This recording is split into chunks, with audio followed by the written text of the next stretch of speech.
Hello, human peoples. You're listening to the podcast network of Gamefully Unemployed. To support us and gain access to great exclusive podcasts like Fox Mulder is a Maniac, Tom and Jeff Watch Batman, Star Trek The Next Futurama, and our latest show, Spiel Boys, head over to patreon.com/gamefullyunemployed. We do game streaming, movie nights with our patrons every Friday night, and you can even commission your own podcast about anything you want. Literally anything, within reason, and we have to do it. You are quite frankly out of excuses not to go visit patreon.com/gamefullyunemployed. That's patreon.com/GAMEFULLY unemployed, which is spelled like it sounds.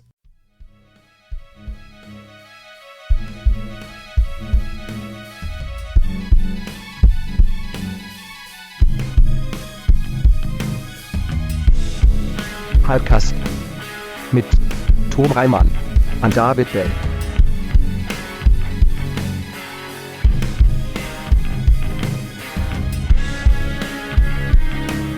They're actually responding to the moment it happens and like dancing with it. They're not doing it in the way we do it, which is like they're living in the I know the rhythm and I can predict like the rhythm because I know what rhythm is and I can have that sort of future prediction. But they're just like living in that moment, like no, reacting to the music. That explains a lot. With like anytime my cat tries to eat my food and I go like no, and then she's like I'll just try again. And then she does that like 6 times. Yeah. And it's like, surely you're sensing a pattern. Nope. No. Apparently not. They have like, and they can obviously recognize patterns eventually if you reward them and like really light up their brains. But it is like, especially with dogs, but cats too, of like 2 seconds before a thing happens, 2 seconds after the thing happens, and that's it.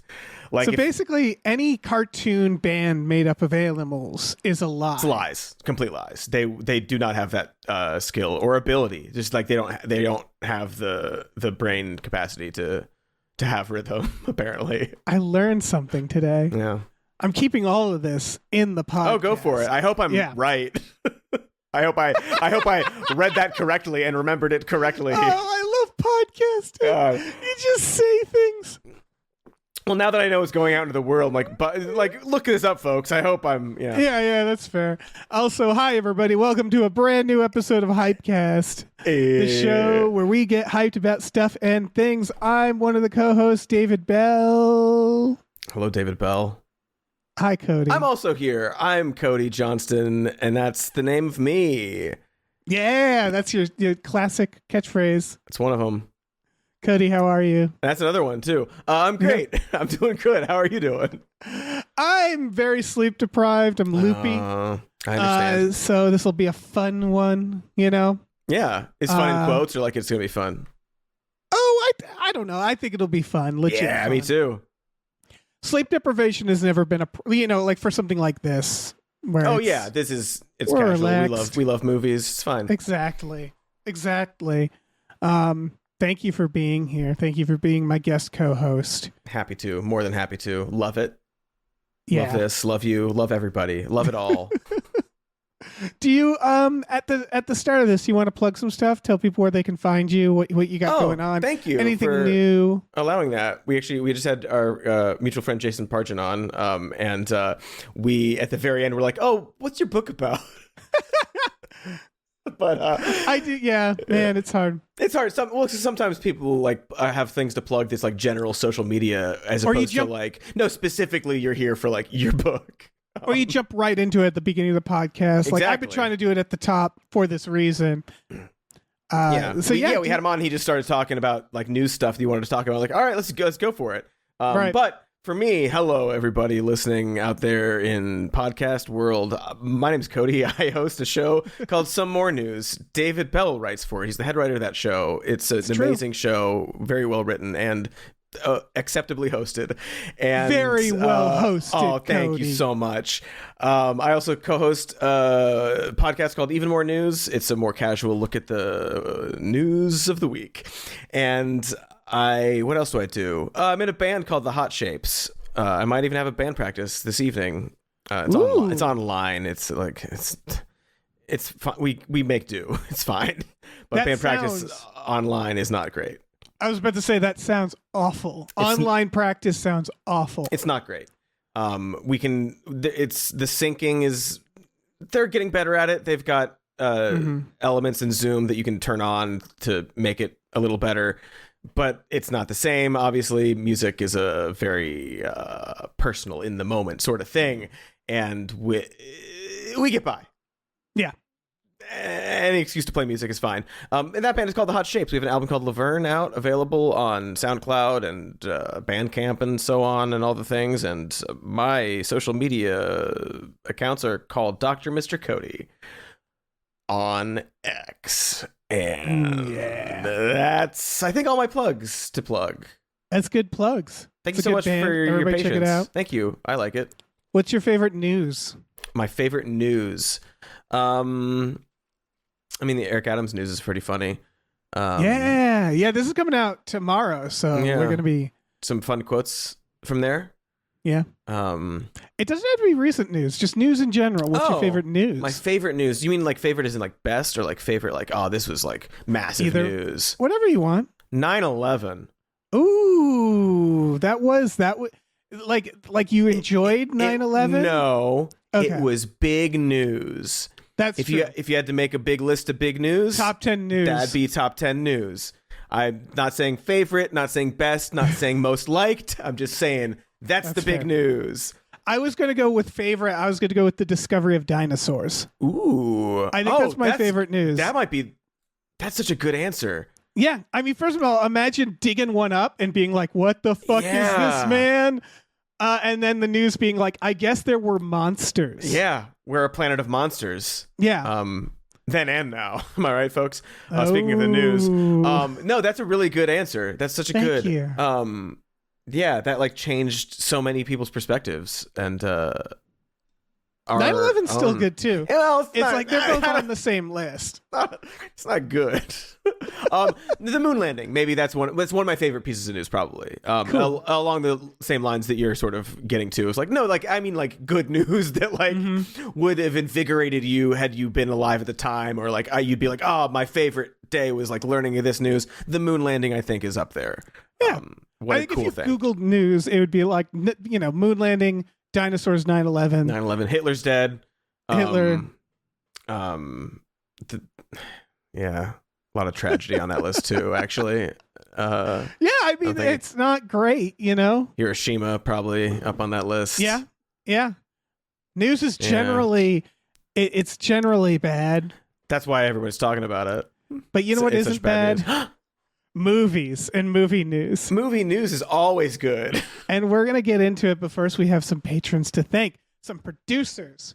Lovely producers that I will begin thanking, starting with @NerdNumbers. Thank you very much. Thank you to Zero Charisma. Thank you to 2001, A Space McNulty Odyssey. Thank you to A Turd Curdling Jump Scare. Fun to say. Thank you to Aaron Burser. Fun to hear. Thank you to AJ. Thank you to Andrew. Cody deserves more hype, McGuire. Thank you to Andrew. How demands a single act of kindness. Still working on that. We'll get back to you. One day. Thank you to Asking Seven. Thank you so much to Ballet Karate Hulk. Thank you. Thank you to BLT 22 Ovsby.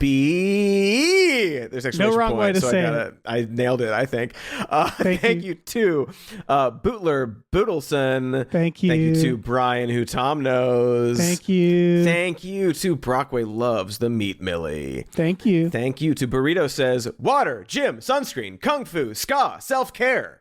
Thank you. And thank you to Chester's Profit. Thank you. See, you're good at hosting.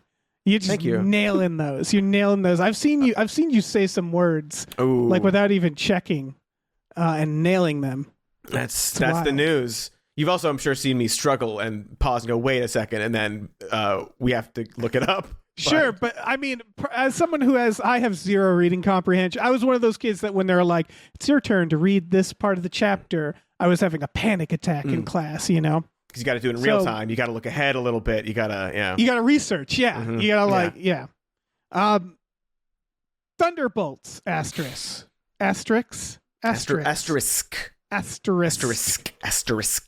What is going on with that? Why does it have that? Oh, I don't know why you know. Do you know? I think I do. I think I've got a pretty educated guess, I would say. And that one is because from what I can tell, this Thunderbolts movie. I haven't seen all these movies. I haven't seen Black Widow. I haven't seen a couple of these. Like some of the Disney Plus style characters.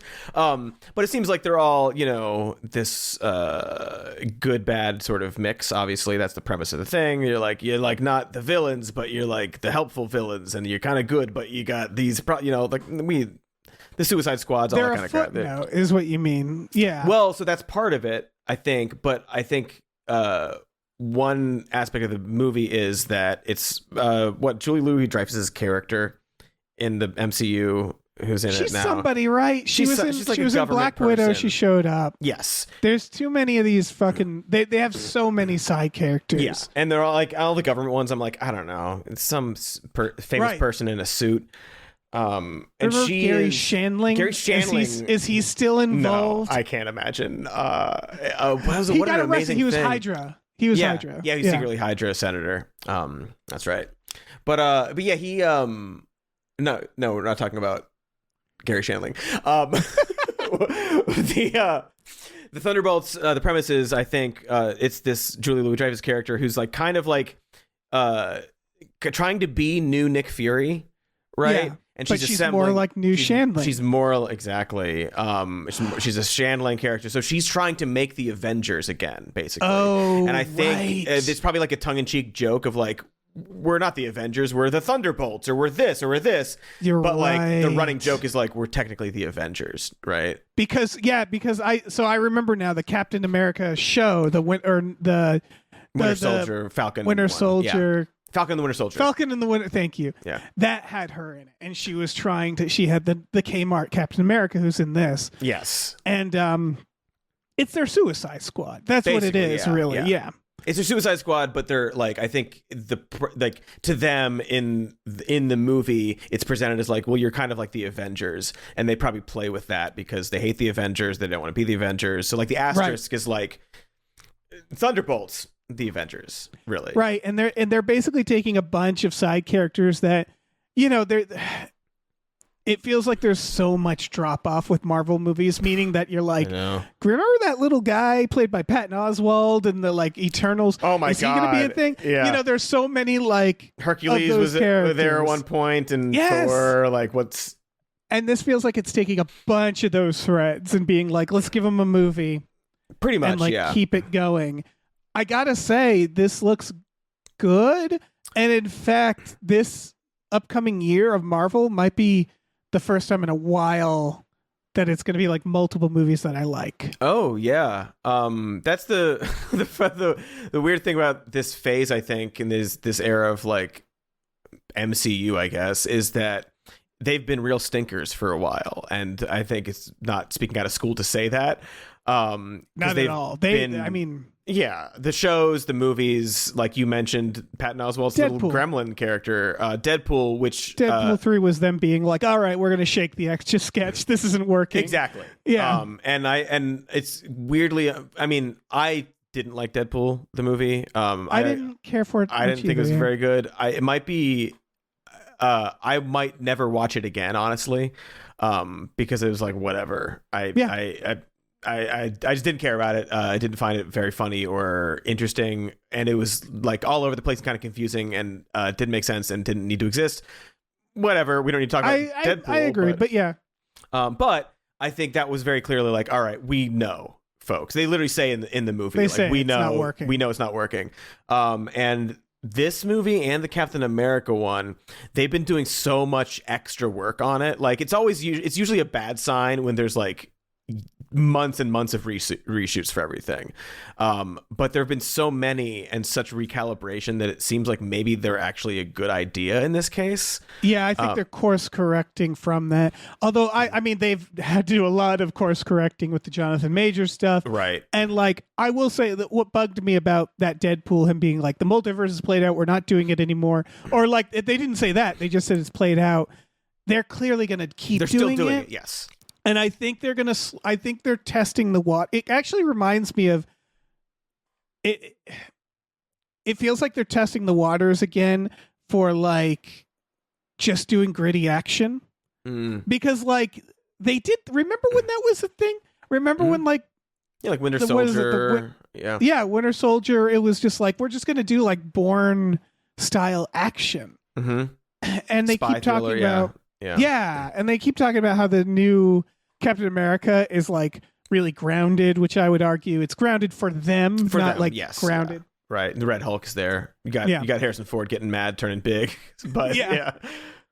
And this looks no different. This looks like they're just like, hey, why don't we just do like really good action? We have the money to do really good action. And why aren't we just doing that? And if we give ourselves the time to, which I think is also a huge part of it, where they tried to pump out like 4 movies in a year right after Endgame, which just take a break. You called it Endgame. People are going to think it's over. Why are you jumping in right away? You called it Endgame.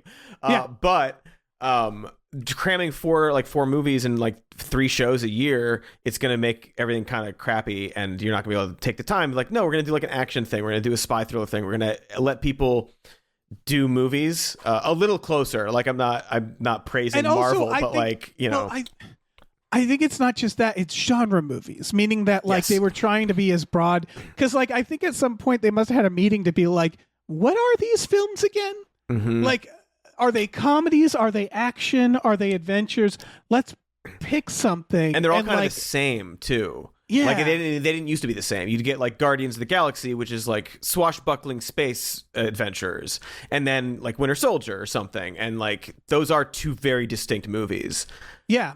And I think the movie that really shows the problem was actually that Black Widow movie, which was done like after Endgame. So it's like about a character that we didn't care about anymore because she's dead. We know what happens, exactly. And it became this like high stakes, them falling from the sky where this building the size of a city is crashing to the earth, and they're all invincible. And it's like, this is Black Widow. She should be like, it should be a action spy movie. Yeah. What the fuck is happening? You're kind of doing like Avengers or but like with Black Widow, it's like, but that's not who she is. Yes, she's an Avenger, but like, it's not this massive, doesn't need to be this massive thing. It does seem like they kind of adjusted, and a lot of the actors are really charming and fun. And the thing is, Dave, and I know this because of my little Marvel guys that like give me the little Marvel news every once in a while on YouTube. Oh, sure. But they kind of announced this years ago. They're 100%. They've been all in on the multiverse for years. Yeah, it just hasn't happened yet.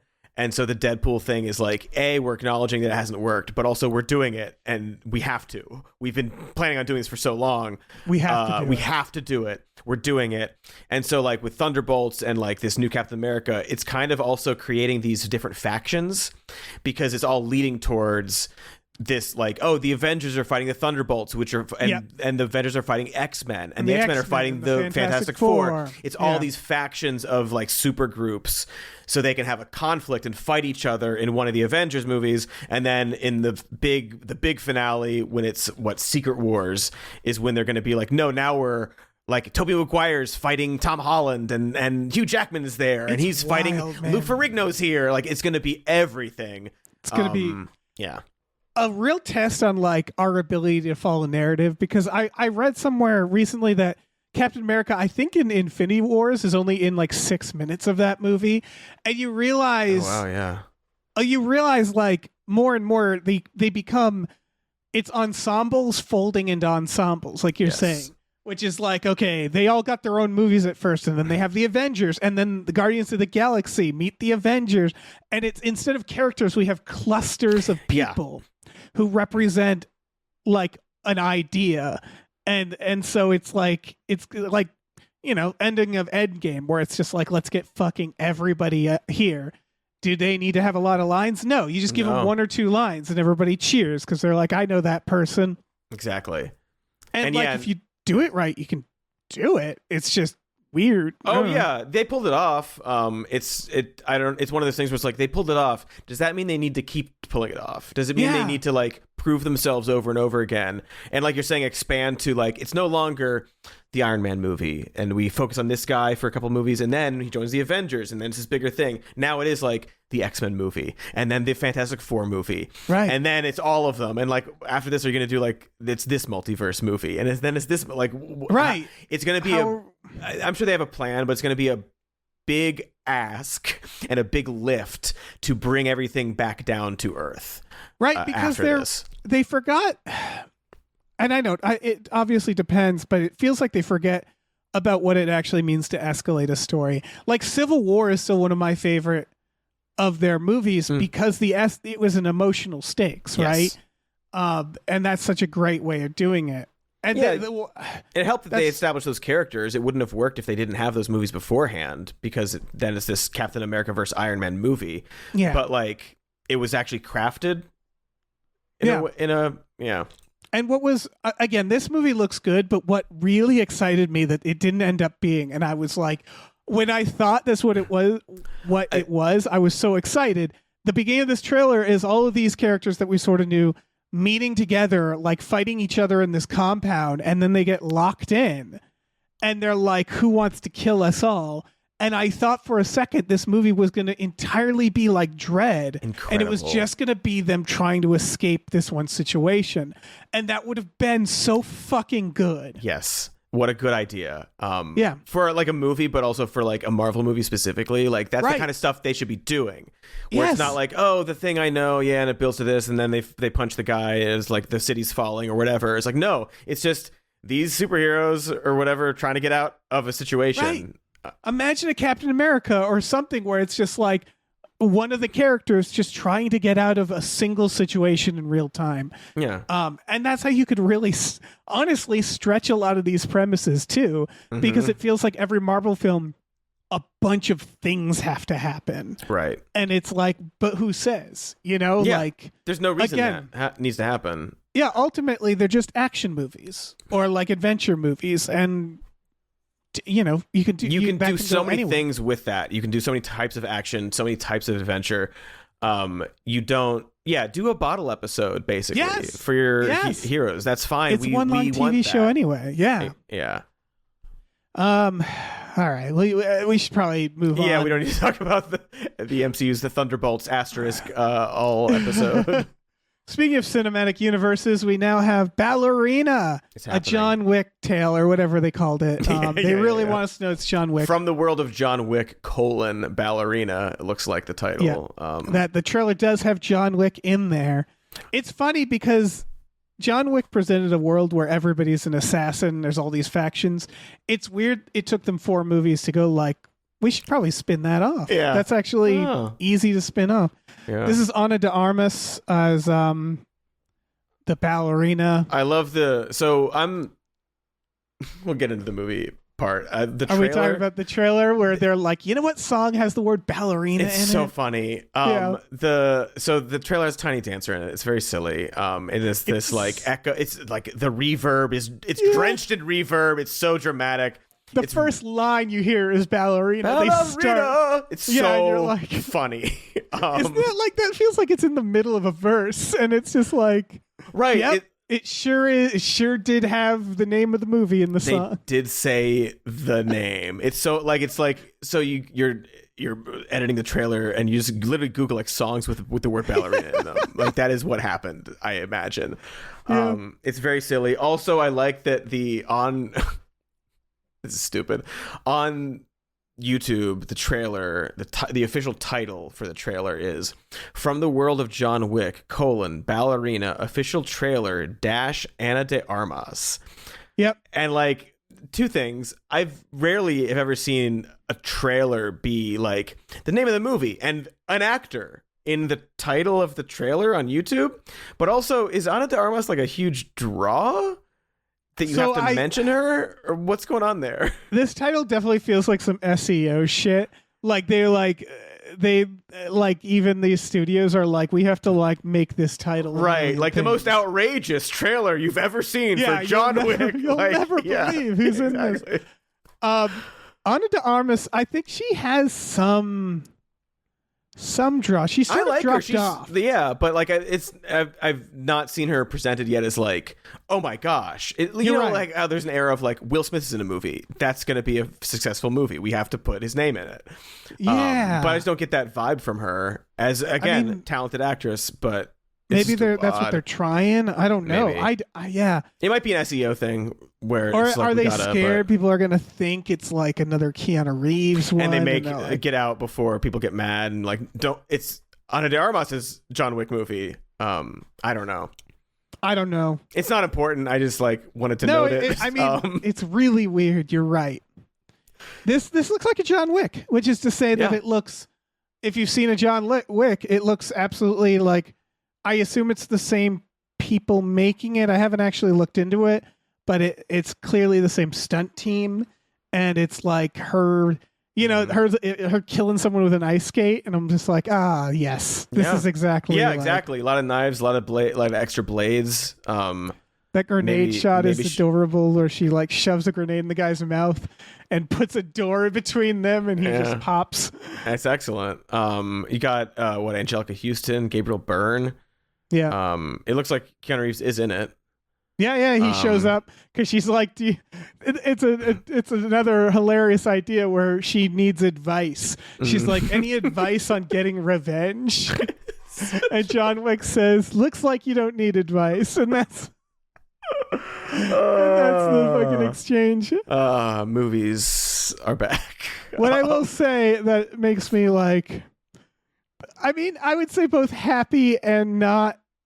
And like happy and kind of scared because it is the right, again, it's a good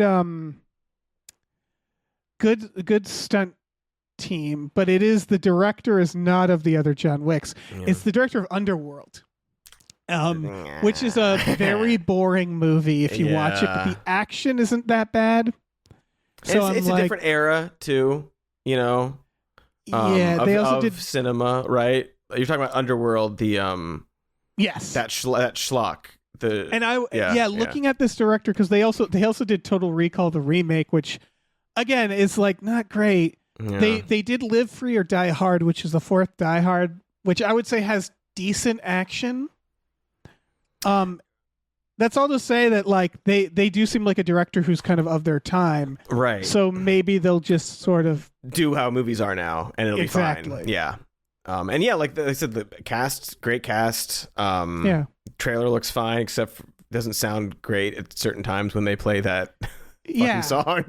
But looks fine. I'm not super familiar with like tons of Wick films, but it looks serviceable. Have you watched a lot of the Johns? Not a lot of the Johns, no. I should. They seem like really, really entertaining. So. Yeah, they've become almost like on purpose a parody. That's what it meaning seems like. That like I think by the third film there's a scene where he's fighting a guy and they smash and crash into a knife museum, and I remember the audience just bursting into laughter at that reveal, and they even have a beat to like show, so it's them being like, this is just an amazing stunt movie, and the plot does not matter. We're not here for that. It's nice when movies acknowledge that and then still do the thing that they're good at and that they're there for. Yeah. I assume after they crash into that knife store, it's awesome. It's awesome. Yeah, exactly. So, they're pretty fucking fun movies. And check them out. Check out the Johns Wick. There's Halle Berry has a whole bit where she has dogs that are murder dogs. So there's like dog stunts where the dogs are like leaping off of her, and these dogs who couldn't be happier, just murdering people. Yeah. The real dogs? Real dog stunts? Yeah, real dogs. Excellent. Like stunt dogs doing like leaping through the air like little freaks. Yeah. Good dogs. Yeah. Red One, Cody. Red One. I put this on just for you. Thank you so much. This is the second trailer. We did cover it once before, but I couldn't help it. I understand. There's a new trailer out for Red One. Are you excited? I'm excited for the hit Christmas holiday smash, Red One, featuring, I swear, this movie, like, I get it.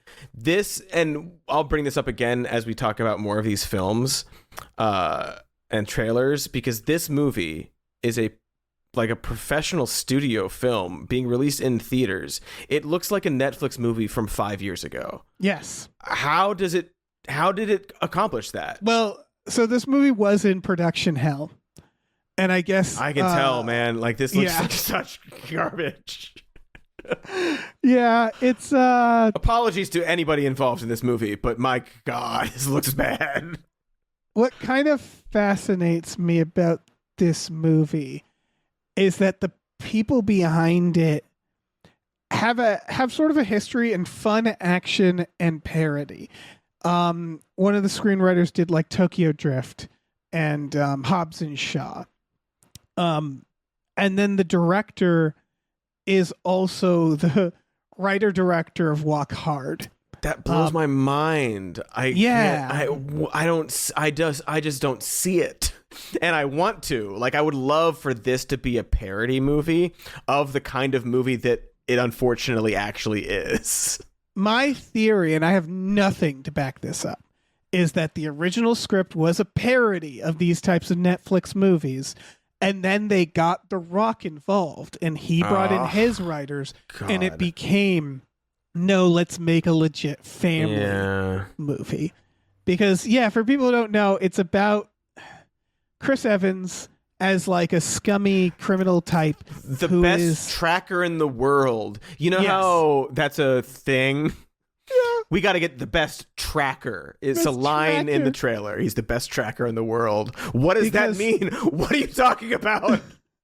Santa, played by J.K. Simmons, has been kidnapped, and the elf security, a character by the name of Callum Drift, played by The Rock, needs to buddy up, and they go on adventures fighting. Their personalities don't mesh well. Yep. It really feels because Chris like Evans has one. Apparently, The Rock doesn't. My God.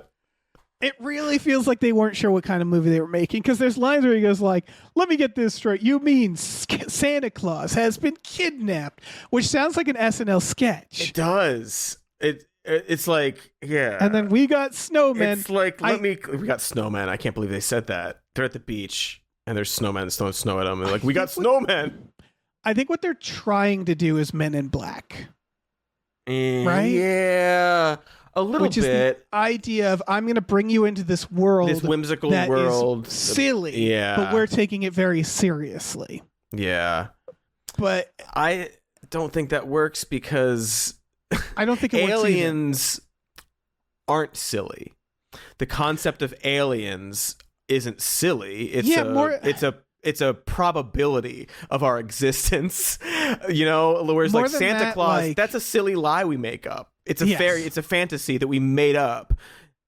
So like, I don't know, that doesn't work. It's also like the Men in Black are an established idea that makes sense in the lore of alien conspiracies, meaning that a group of government agents who are here to cover up the existence of aliens is built into conspiracies. Yeah, it's a built-in assumption about a lot of these things. Now you could do an organization of elves that I guess are covering up the existence of Santa Claus. That's a different movie that might be better. Yeah, that's not what this is. This is like the idea that like the North Pole has like a government and infrastructure and like an army. Right, and there's like a few things like they've all got these sort of back doors to toy stores, and they use toys with magic to like as weapons and stuff. It does seem very Men in Blacky now that you say that. They're trying to world build, but the world is very convoluted, where it feels like they have to explain why, like all these things, because it's like snowmen are alive and Krampus is here, and it starts like unfolding, and it's like it feels like a D&D world that doesn't make any sense, where it just nothing feels like it comes naturally. Like there are all these fantasy monsters, and then also we can make Rock'em Sock'em robots big and fight for us, and a good comparison is the movie R.I.P.D. If you recall, I was going to bring that up. Yeah, exactly. Because that was also trying to be Men in Black, even more blatantly. Also, introduced this convoluted world that didn't make any sense, but they were trying to be like, here, the ropes. We're world building. Here we go. You know the common trope of ghost police that we all have in our society? No. The Men in Black are a thing. that we all are at least aware of in some way, and we all are. It just doesn't work. Like, and they've like slowly chipped away. It's like you start with aliens, that's great, okay. Then like, what if we do ghosts with Ryan Reynolds? Why not that? That didn't work. Okay, Santa Claus, I guess. Like, it doesn't work. The trailer is not good. It does look just budget wise and like visually, it looks like a Netflix movie, and the dialogue sounds like a Netflix movie, and the actors even are like, "Oh, you're like in Netflix movies now. You're a Netflix movie." When you actor. say it looks cheap, is what you're saying? Like, it looks cheap as hell. Yeah. Well, that's funny, Cody, because this movie cost $250 million. I'm gonna throw up. What are you talking about? That's $250. That's so much money. I wouldn't have even guessed that much. I would have guessed like too much. Yeah. That's so much fucking. How much did The Rock have to earn to be in this? It's all to The Rock, right? These are the movies where it's like, I wish we had behind the scene documentaries. Because it's clear that The Rock just plowed through this production.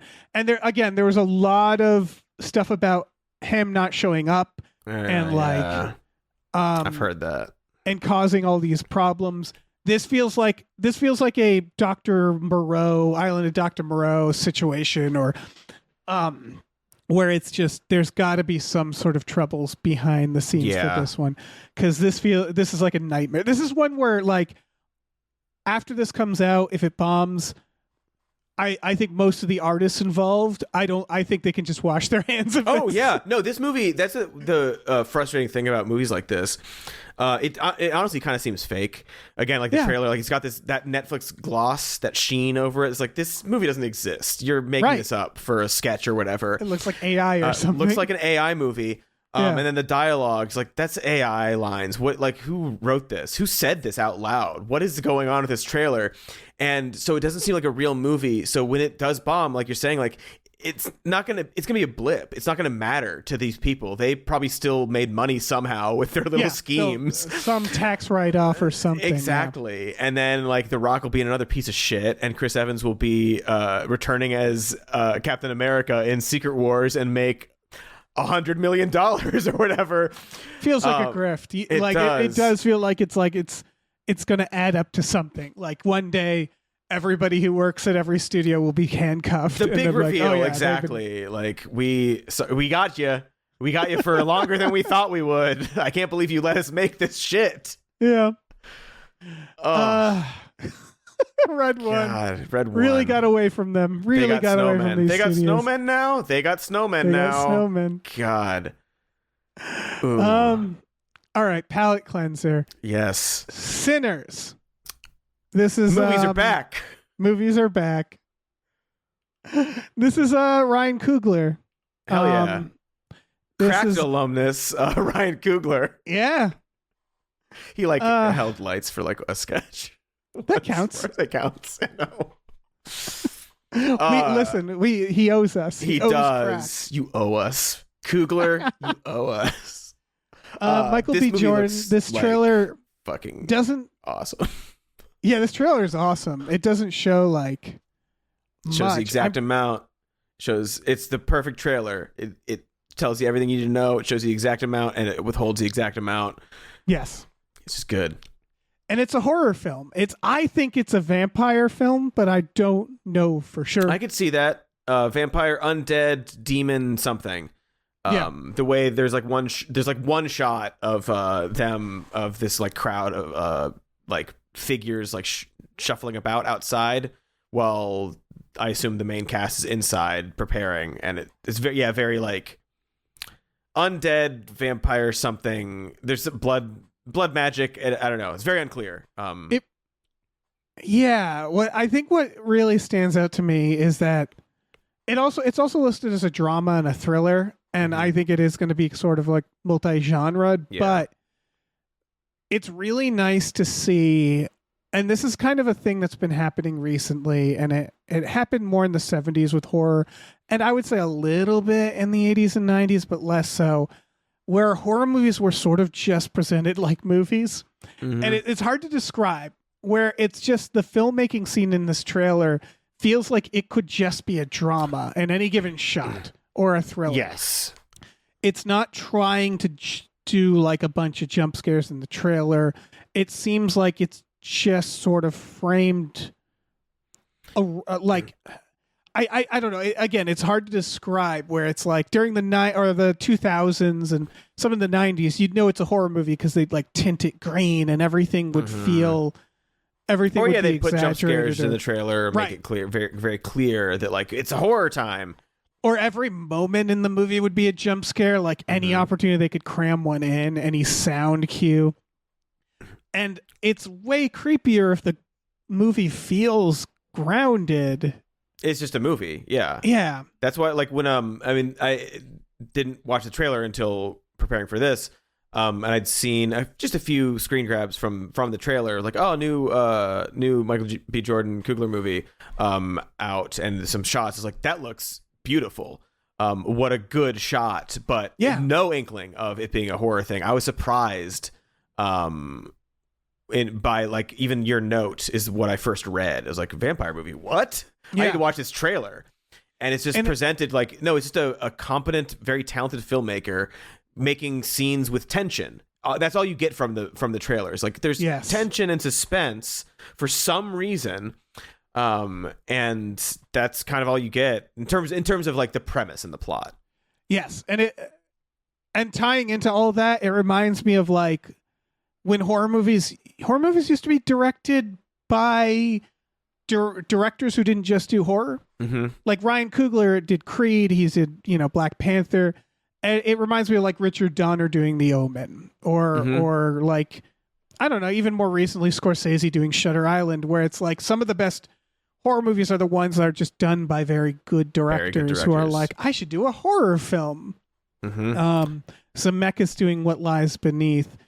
So like and so like to see a very talented director who can direct drama be like, I'm gonna make and it just looks, I don't know, it just looks so unique and good. It's the lighting, the entire look of it, the tone the tone, the even like the color grading, I guess is the best term for it. I don't know, just like the cinematography, the color of it, the look of it, the tone, the framing of every shot is so it's just very pretty to look at.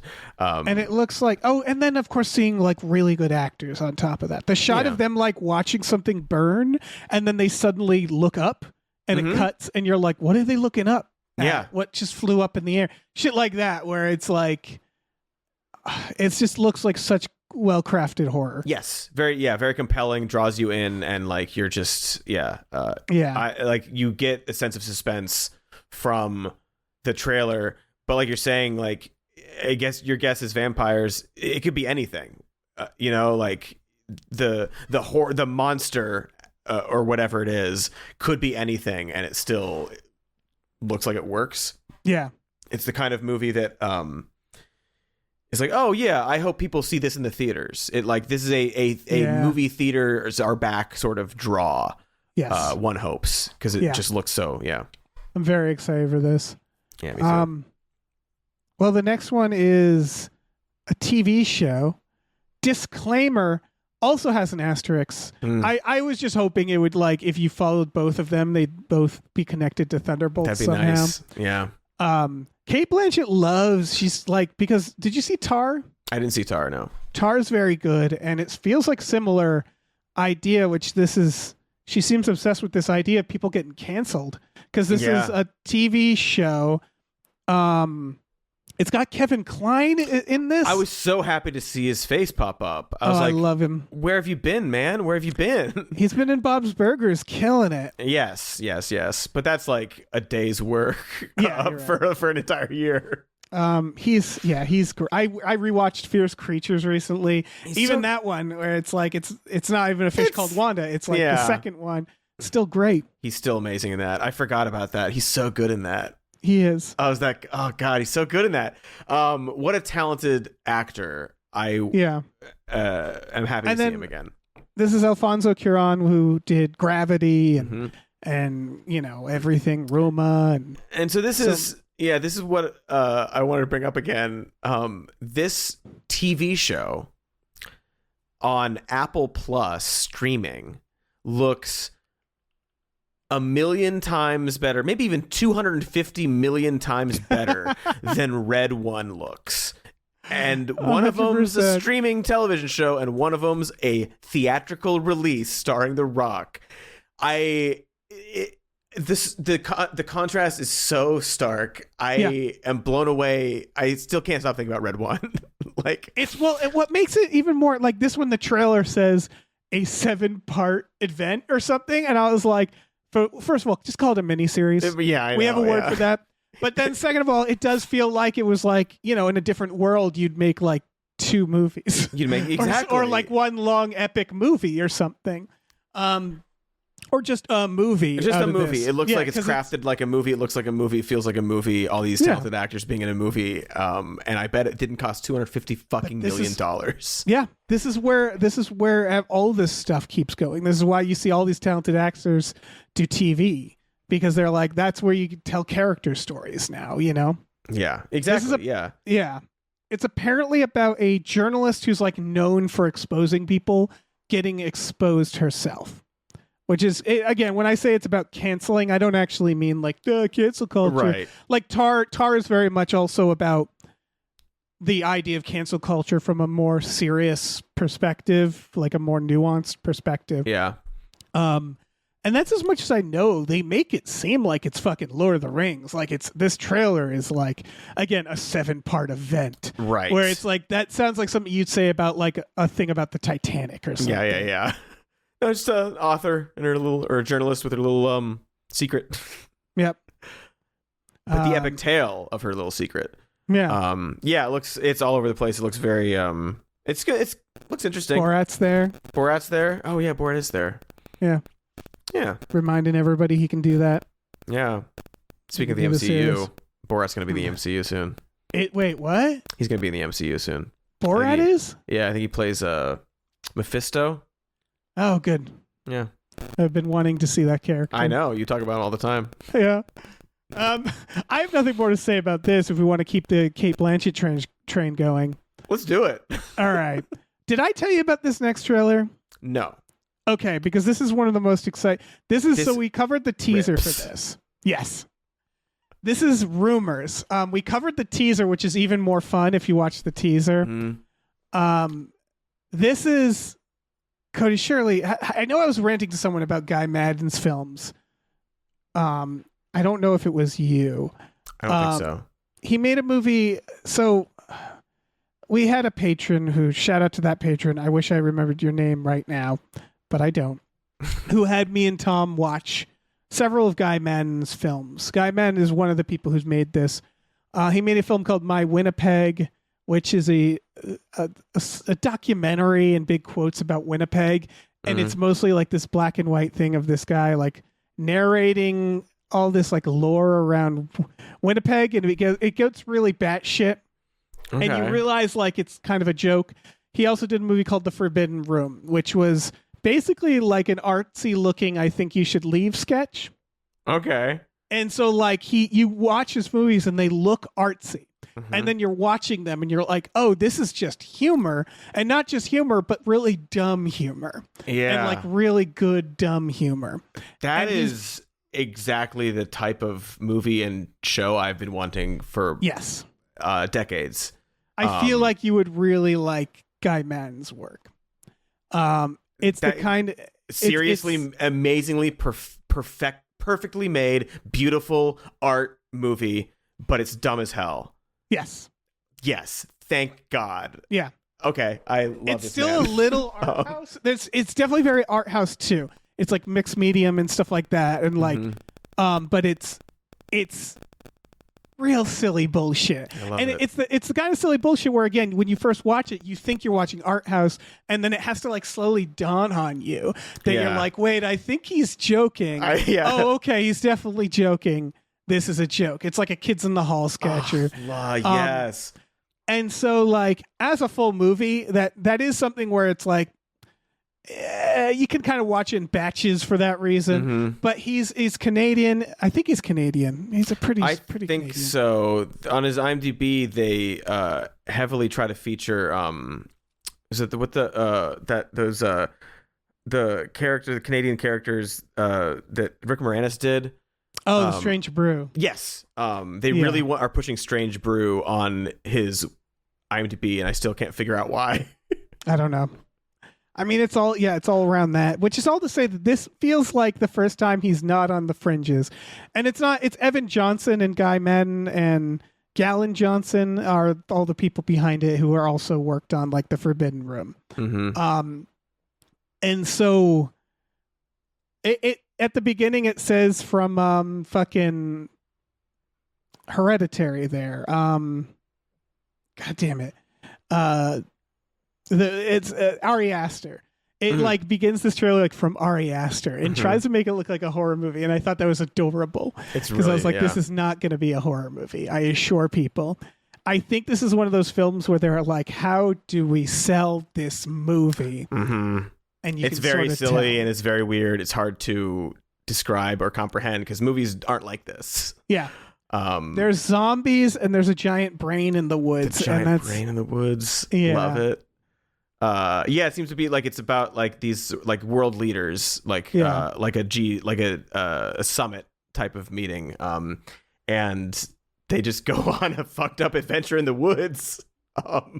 That's pretty some much sort of it. horror thing going on, some weird stuff going on, and it's their dynamic of these world leaders. Charles Dance is in it. And the trailer's very picky, I guess, about this, and I'm glad that they didn't show it. Maybe it's not in the movie, but Charles Dance is first of all, amazing actor, very serious man.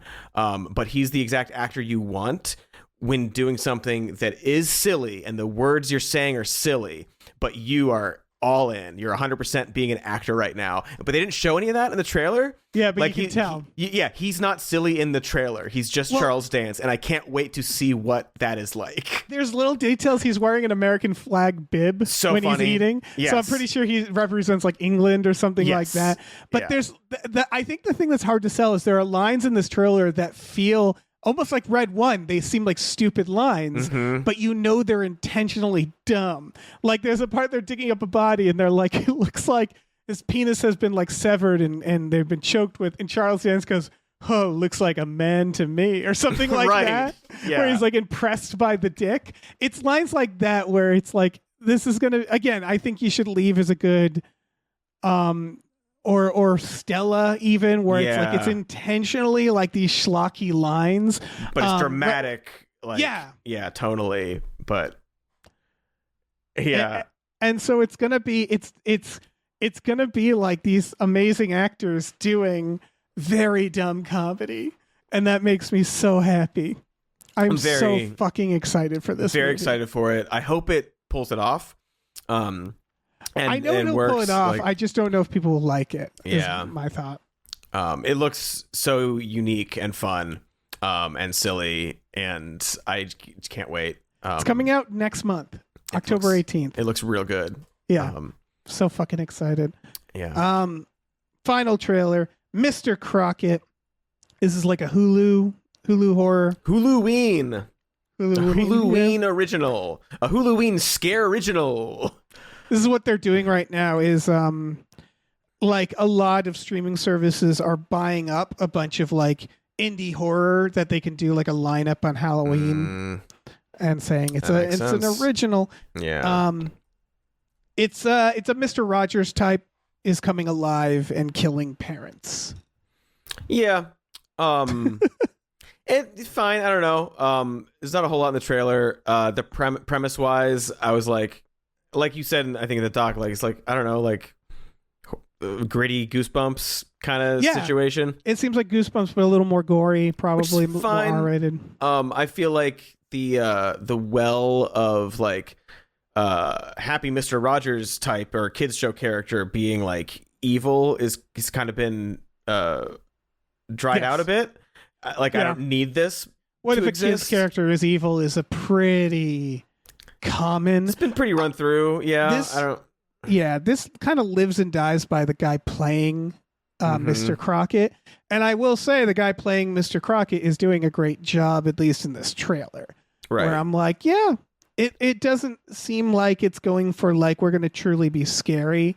more like we're gonna be like a fun.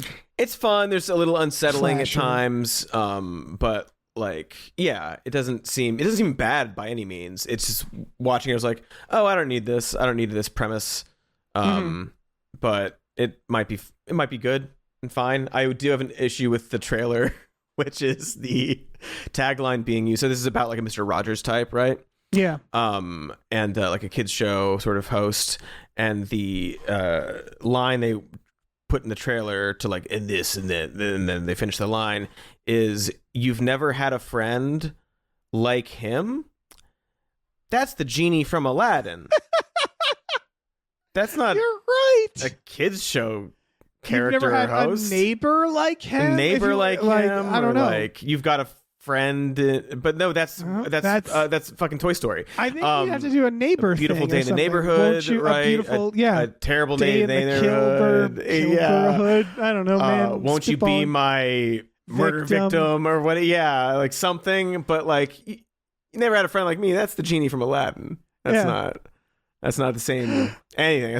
That's not even close. It's not even close. So that was my issue with the trailer. But That's a big issue. yeah. Trailers are not back. Movies are back. Trailers are not back. Oh yeah, I mean trailers have never been back. No. They've literally never been back. They arrived once for Alien and then they left. Yeah. Basically. Well, that was done by Ridley Scott. If a trailer is done by the actual director, Yes. it tends to be good.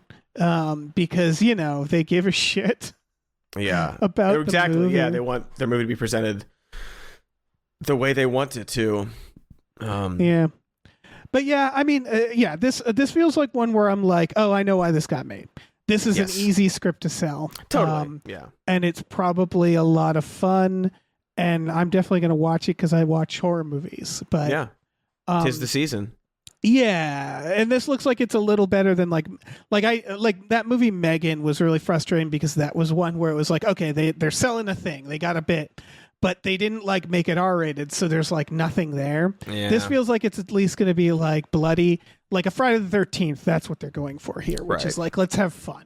Yeah. Let's have fun. Let's do like fun horror. Yeah. We're not taking it too seriously. We're not too silly about it, but we're not taking it too seriously. And it's just a guy in the TV comes out and kills Yeah, people. it's got a fest.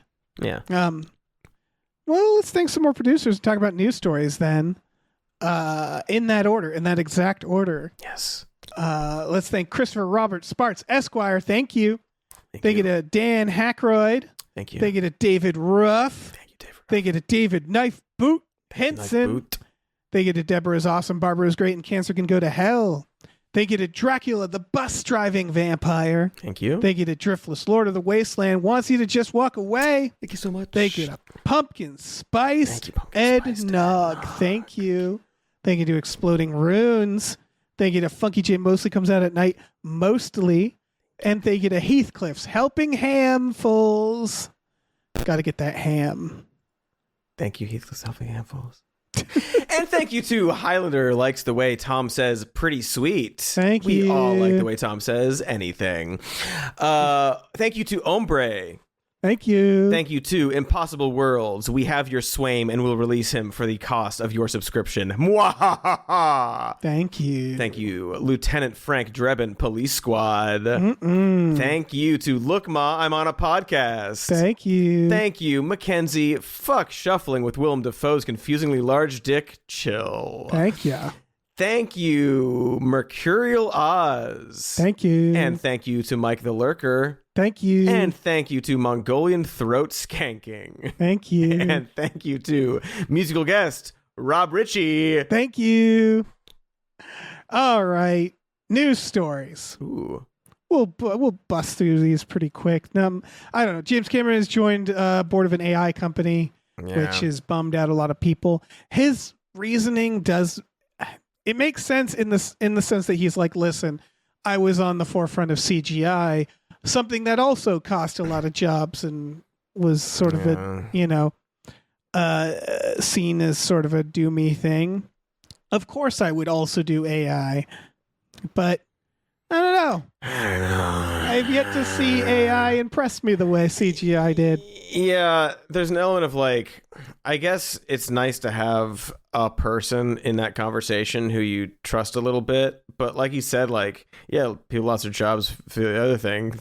and here I am with my billions of dollars. Yeah. Yeah, I don't know. Like I said, like most people involved in AI companies are like really wrong-headed about it. And it'd be nice to have somebody a little more level-headed about it involved in that. But it would be better to not have anybody involved in it.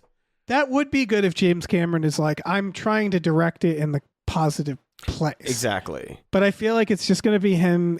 I feel like every endeavor is just him trying to figure out how can he touch the Titanic. Mm-hmm. And so I feel like all he's going to do is try to suggest new ways for him to go underwater. Yeah.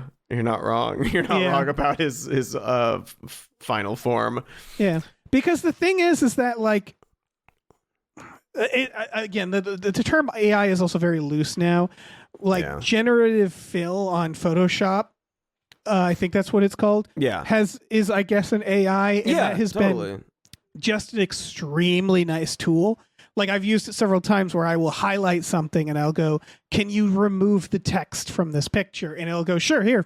Mm-hmm. And that's just taking what was used to be the clone stamp tool, and doing it quickly. And that doesn't take away any art.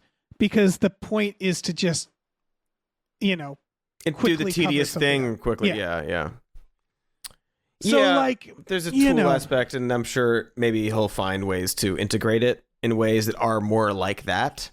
Right. And I'm not against the idea that, like, maybe the next Jurassic Park or the next Terminator 2 will be done by some kid in Idaho who is just doing it on his computer. Like, allowing anybody to make art isn't a bad thing if that's where this is heading. Yeah. It really doesn't seem like that's where it's heading, and it really seems like it's the death of a lot of art and kind of sucking any humanity from art and the production of art. Like. It feels really like that's what's actually going on. But maybe the 5.0 will change our minds. It's because, like, people talk about why does CGI suck right now. Like, I've seen a lot of TikTok on, like, that. Yeah. People are nostalgic for, like, the Michael Bay Transformers movies, where when you look at them, you're like, yeah, the CGI was better then. And I remember that CGI being bad. Yeah. And it's because, like, there was more consideration. They used more practical elements. They didn't, like where Marvel now just goes, let's stick one person on a green screen and we'll do the rest. Figure it out. Yeah. And it's just, there is sort of a lack of care. And I don't even think that has to do with necessarily everything being CGI as much as it is as CGI has become more and more streamlined and automated. And it's like, Yeah. And I think because it is, CGI is such is seen as this, corner cutter in a lot of ways for time specifically. Right. And they do it more and more, and then more and more the people who are assigning the checks are aware, like, oh, we can just work these people really hard in a short period of time. It's computer stuff. Like, they don't really consider it, so they're not integrating it into, like you're saying, even like pre-production or production of these projects. Right. It's seen as sort of an afterthought and an assumption that it'll get figured out. Right. And it feels like it stagnates art in a way where it's like, I imagine when the movie was first conceived, the director was like, I want to have like this shot to signify this.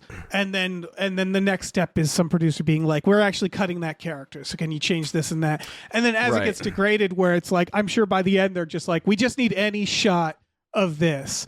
And it's like AI is no different, where it's right now, at least, you can certainly make this look like this, but it's like you're not really mapping out the exact shots. Exactly. Right. I mean, that's the thing, like with all these even like quasi passable example of this kind of stuff, which I still have not seen actually. It's always like, look at this thing I made. It's like, no, you didn't. First of all, Yeah, you told it to make it. You told and it to make it, and then copied a bunch of other and then you're like, things. okay, no, change this. You're just giving notes. It's just, and like it's being treated as like, oh wow, it's democratizing art. No, it's democratizing executive notes. Exactly. It's democratizing the notes process for this shit. Yeah. And that sucks. Like we don't need more of that. We don't.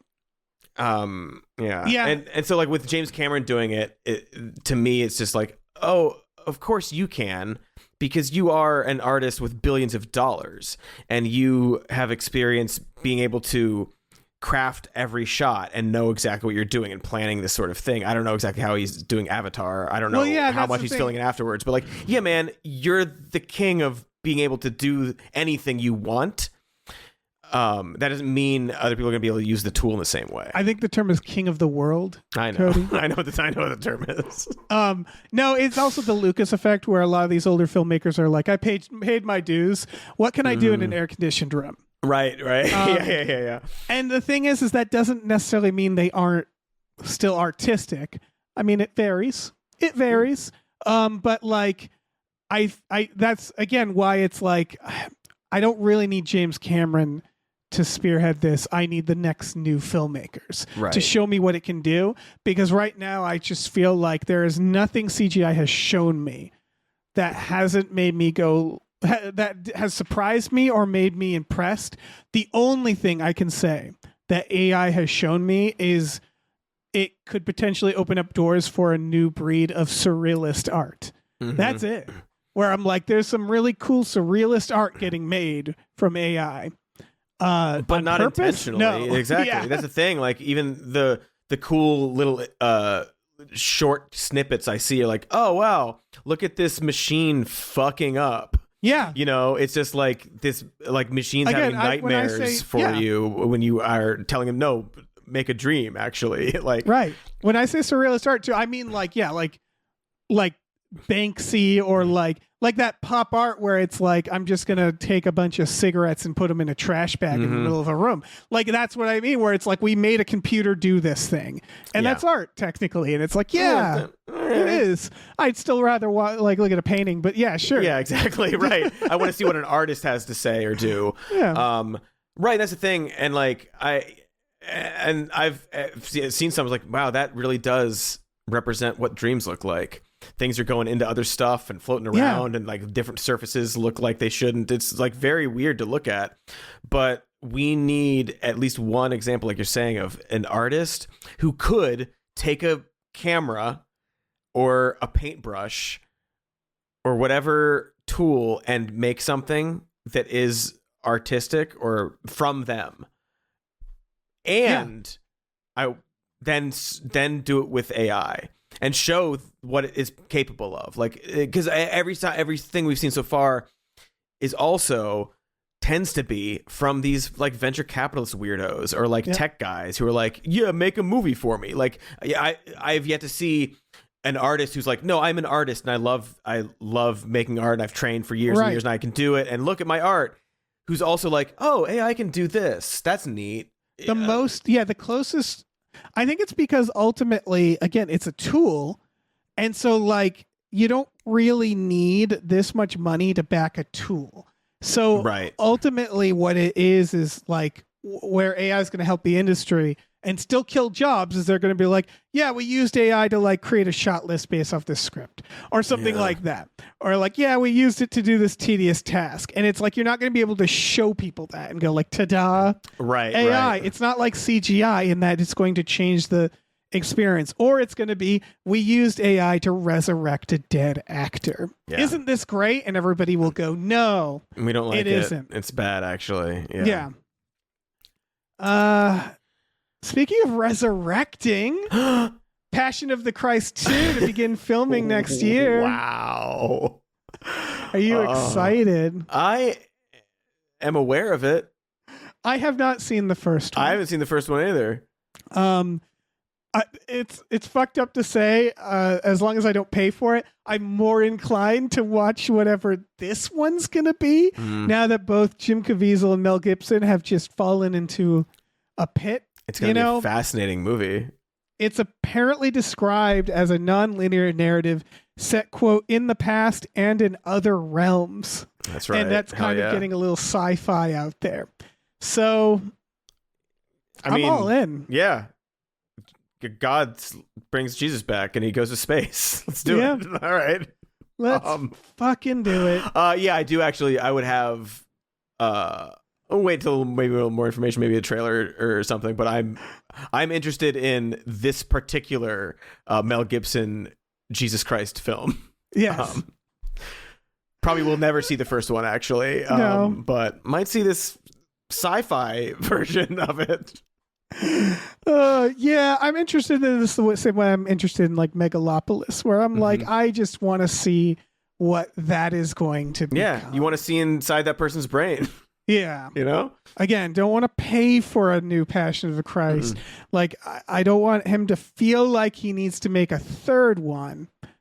But I feel like what happened is because Passion of the Christ, the first one, was made right on the fringes of him being unhinged. It was right there, yeah.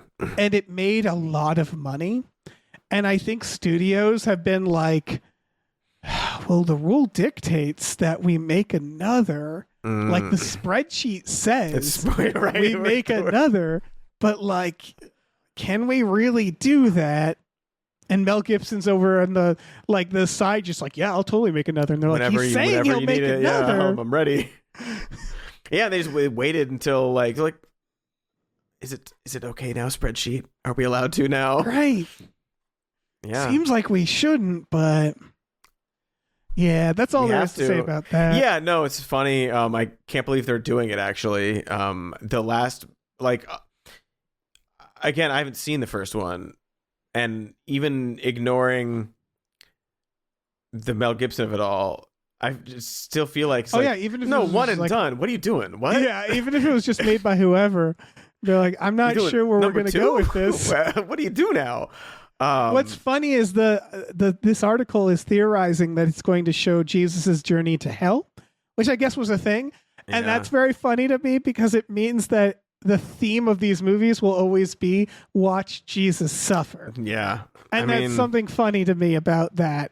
About like that's the point. That's what we get out of it. These are the Jesus Saw movies where it's like that's what we want for our passion. Just pile it on. Yeah.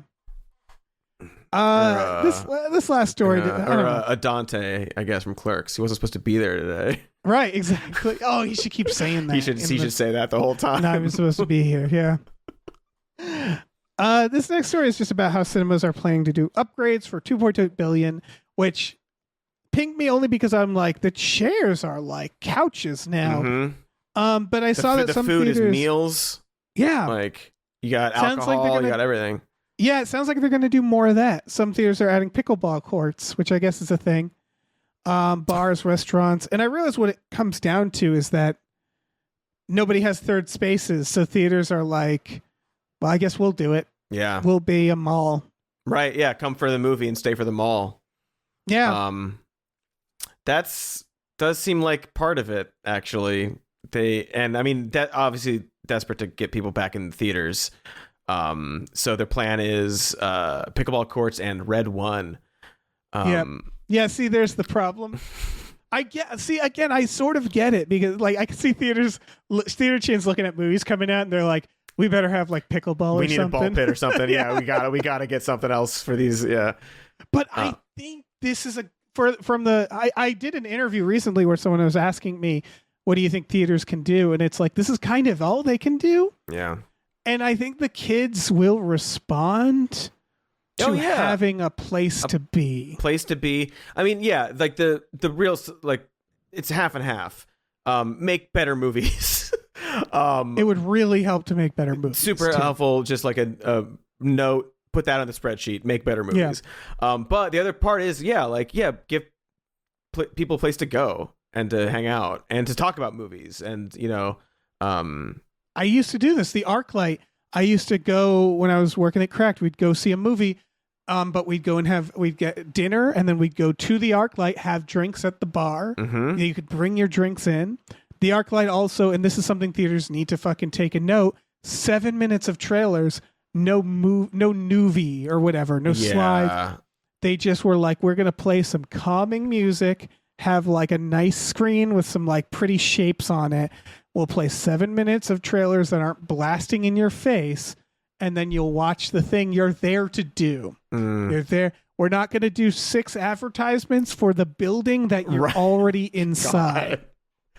And then like 6 other like random commercials that you would see on like Peacock streaming or something like that. Like, what do we... God. And now the arc light is dead. Now the arc light's dead. So I guess they should have done that. Yeah, should have shown more commercials, arc light. Sorry. Maybe they'll show commercials during pickleball. Yeah. Or like keep the scene alive. Yeah, fuck it. God. Movies. They're back. All right, let's thank some more producers. Hell yeah. I'm hyped. Cody, I'm very hyped about movies. I'm extremely hyped. And I'm hyped for Norm from Cheers. Thank you very much.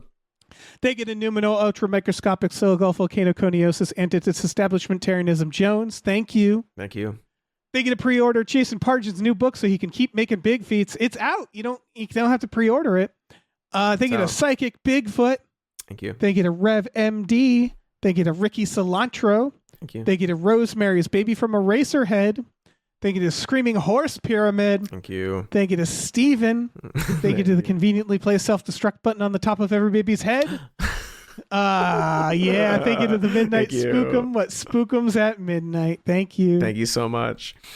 Thank you also to the Municipal Medicinal Arsonist. Thank you. Thank you to the Oatmeal Savage. Thank you. Thank you to the To-Be Terror Bunny thinks you could use more Rutger Hauer in your media diet. Yes. Thank you. Couldn't agree more. Thank you to these 7 Bs. Thank you. Thank you to Tiger Drawers, Pratt Thompson. Raindrops keep falling on my head. Beautiful. Thank you. And thank you. And thank you to Tip Drizzle. Tip Drizzle. Thank you, Tom's Baby. Thank you. Thank you. Thank you for that placement. Thank you, Tux. Thank you. Thank you, Vincent with a Y. You. Thank you, Yorgos from the island of Crete. Thank you. And thank you to your mom. Thanks, Mom. Thanks, moms. Whoo! We did it. We're hyped. We're hyped. Yeah. We're back to hype. Well, Cody. Yo. Hey. Cody. How's it going? Would you like to hear about a movie that deserves more hype? I would love to hear about a movie that deserves more hype. There's not enough hype roles. for movies. This, I was actually, there's a bunch of movies I was split between, and this felt like cheating because this got more views than I normally, like it hasn't broken 100K, but it's gotten 81K. But this is all, and like there's not, I don't know why I always qualify this. It's all to say that this was just a movie that I was like, I really like this premise. It's coming out October 11th on Shudder, and it's called Daddy's Head. And my goodness, what just a fun, cruel idea this movie is. Oh, I know. Yeah. I'll explain what it's about. Yeah. So it's about grief, which a lot of horror movies are, but the reviews seem to say that it doesn't really care about that, which I kind of appreciate. It feels like it's using it just to do something dumb, or not dumb, but do something mean. It's about a young boy whose dad dies, leaving him with his stepmother, who they were recently married. And the kid does not like the stepmother. And it's sort of this moment where like they just got married. She doesn't like this kid. And they're like, he has no next of kin. It's your child now. And she's like, oh, fuck. They live in a creepy woods house. And at night, he starts seeing a creature that has his father's head. That it's like, it looks like some sort of golem or spider with the head of his dad. It's a little humanoid crawly, creepy crawly kind of. But it's never seen in the light. So and according to reviews, you're never going to really see it. And it's just like, what a mean thing to show up for this kid. It's just it's a creature feature where the creature is just this little boogan with the head of his dad. And his dad's whispering to him and stuff, and he's like, "Come to the woods." Yeah, it's creepy. And the kid's like, maybe I should come to the woods." Yeah, it's my dad. Yeah, why not? What a fucking nightmare. Looks cool and creepy. That poor kid. I like when they make him draw him. Yeah. And like even the drawing's pretty creepy. Yeah. Like he does a good job of drawing They're this like, "Tell me what you creepy see." creature with his dad's head just hanging out. There's so many moments like that drawing where an adult in the room has to go like, okay, we're getting out of here. All right, we're calling the cops. We're calling the army. This is it. Because obviously at first it's like, oh, he's going through grief. And there's a lot of character work, I guess, where him and this woman who's also dealing with her grief, going through it different ways. And they're just getting more and more. There's like a bigger rift between them as it goes. A lot of comparisons to The Babadook, which is another movie sort of about grief and tearing a family apart and stuff like that. But these two are essentially strangers dealing with this. Right. And the little kid just hates her and she doesn't care for this child. And so, yeah, it just seems like a really fucking gnarly creature horror movie. Yeah, it seems good. It's interestingly, it's on Shudder, and it looks it looks like a theatrical film. Oh yeah, unlike others I could name. Yeah, Shudder basically. Shudder's whole deal is they are probably the best thing for horror right now, and it's because they're taking a lot of films that probably just aren't getting plucked for theatrical distribution. Although they do limited theatrical runs sometimes, but they're saving a lot of movies. They're basically snatching up these movies that otherwise you wouldn't see. Would get buried. Good for them. Looks good. I do appreciate also kind of what these reviews are saying, what you're saying about how like they don't really care much about the themes, like the grief aspect. Because also like with it's such a, I guess, pardon the pun, on the nose premise and title. Like, oh, it's called Daddy's Head, and it's about a kid whose dad died and he sees his head everywhere on a gross creature. You don't need to address the concept of grief at all in the movie once. I get it already. Exactly. Like the premise makes it very, very clear. If they don't do anything with it, I get it. I'm sure they do a little bit, and but they're not like explicit about it. But I do appreciate they're like, no, we're just being creepy with the dad's head. Yeah, multiple reviews, like quote from Bloody Disgusting, luckily Daddy's Head forgoes the obvious metaphor for a gnarlier oblique story uninterested in hand-holding. Basically, it's like they are like, you get it, right? Like, yeah, they held your hand when they invited you into the theater. Like, yeah, it's called Daddy's Head, and here's what it's about. You want to watch it, and then once you're in the seat, they don't need to do that anymore.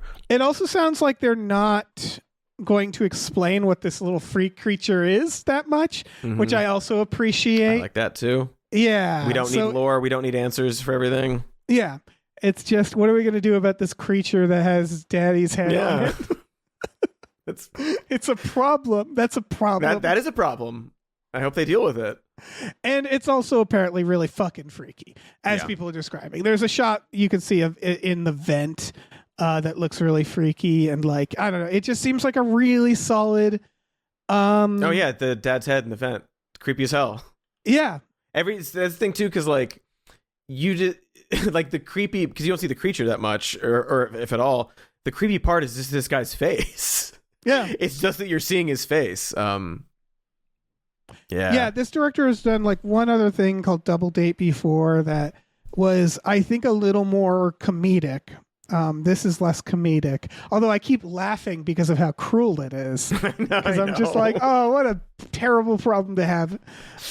This poor kid. But it really seems like it's just director being like, I'm just gonna make a freaky fucking horror film, and that's it. More power to him. I really appreciate that. Yeah. Daddy's Head. Daddy's Head. Just check out Daddy's Head. Go Google Daddy's Head. Go Google Daddy's Head, everybody. Sure, you'll only get this movie and not a bunch of other weird things. No, just Google it. Yeah. Just Google it and post on your favorite social media site what you found. Yep. And we did it. That's an episode, Cody. Thank you so much for being here. Thank you for having me. Great work. Thank you so much. You too. Trailers. You too. Great work to the movies. Great work to movies, except for a few. One specifically. Terrible job at movies to those, but everyone else, good job at movies. You did good. Cody, do you want to plug some stuff right here at the end? Let's do it again. Why not? Yeah. My name's Cody. I got a show called Some More News that I host. David Bell writes for it. Look at him, head writing the show. Look at me. And Even More News is the podcast companion to that. It's more casual. And my band is called The Hot Shapes. Check us out. It's like folk, but also rock at times and various genres. But, I don't know. Catchy songs if you like it. And that's the end of that. That's what we do there. I'm going to quickly plug our Patreon, patreon.com/gamefullyunemployed. I'm also going to plug our new series that's on a different channel called Batical. If you Google Batical Podcast or just look for it wherever you get podcasts, it looks like it's already on Spotify. No one asked it to be on Spotify, but there it is on Spotify. It's, you know what? Just go find out for yourself. Just Google Podcast Batical and start listening to it wherever you get podcasts. It's a weird one. Yeah. I need to actually respond to an email about being on that show soon. Oh, yeah. Well, we're busy. There's the fucking election. Oh, I yeah. know, I'm so look busy. Look up the election, folks. Oh, check that Google out. Election. Just Google election. I'd like to plug American presidential election. Yeah. We have a Patreon too. Some more news, but whatever. No, check out check that out. Check out the news. And movies. Say goodbye. Movies. Goodbye. Goodbye. Hey, listen, our music is produced by Chris Corlew. You can find him on twitter.com as The Corlew or go to shipwreckedsailor.bandcamp.com. Our channel artwork is produced by Michael Vincent Bramley. For more of his work, go to mvbramley.art. Our episode artwork is by Justin Brown, available on Twitter as Justin T. Brown or at artnessbyjustinbrown.com. And finally, additional artwork is by Starlene Hodge. You can find her work at starlenearts.com or on Twitter as StarleneX. Cool. Goodbye.